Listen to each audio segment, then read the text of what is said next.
কিশোরগঞ্জের কটিয়াদীতে ডাক্তার পরিচয় গাঁজা বিক্রয় অতঃপর ৩০ কেজি গাঁজাসহ ২ মাদক ব্যবসায়ীকে আটক করে পুলিশে দিল জনতা। কিশোরগঞ্জের কটিয়াদী উপজেলা প্রতিনিধি মোফাজ্জেল সরকার জানান, উপজেলার চারিয়া গ্রামে প্রাইভেট কারে ডাক্তার পরিচয় লিখে গাঁজা বিক্রয়ের সময়ে হাতে নাতে ২ গাঁজা ব্যবসায়ীকে আটক করে পুলিশে দিল জনতা। আটককৃতরা হলেন ভৈরব উপজেলার আমলাপাড়া গ্রামের জালাল উদ্দিনের ছেলে হৃদয় মিয়া ও নরসিংদী জেলার রায়পুরা উপজেলার তুলতুলি গ্রামের মৃত আব্দুল মন্নাফের ছেলে মুজিবুর রহমান। পুলিশ জানায়, এ ঘটনায় কটিয়াদী মডেল থানায় একটি মাদক মামলা রুজু করে আসামিদের আদালতে সোপর্দ করা হয়েছে।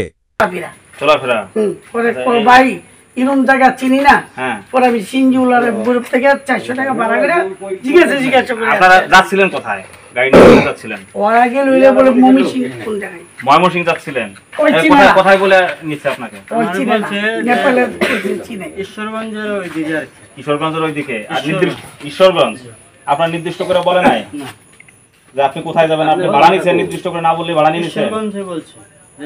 ঈশ্বরগঞ্জ কোথায়? এটা কোন জেলা? ঈশ্বরগঞ্জ নান্দাইল থানা। গত রাত্রে বাট্টা হাওর তদন্ত কেন্দ্রে ইনচার্জ সহ সাব ইন্সপেক্টর মানস ভদ্র মানিকখালী চেকপোস্ট করাকালীন সময় গোপন সংবাদ পায় যে একটি প্রাইভেট কারে কিছু মাদক আসতেছে। এই ঘটনার সত্যতার জন্য চেকপোস্টে একটি প্রাইভেট কার আটক করে এবং স্থানীয় লোকজনের উপস্থিতিতে গাড়িটি ভিতরে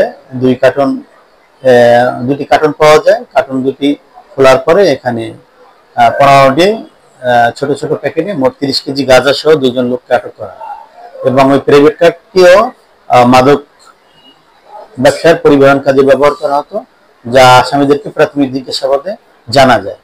উক্ত ঘটনায় কটিয়াদী থানায় একটি মাদক মামলা রুজু হয়েছে। আসামিদের প্রাথমিক জিজ্ঞাসা শেষে বিজ্ঞ আদালতে প্রেরণ করা হয়েছে।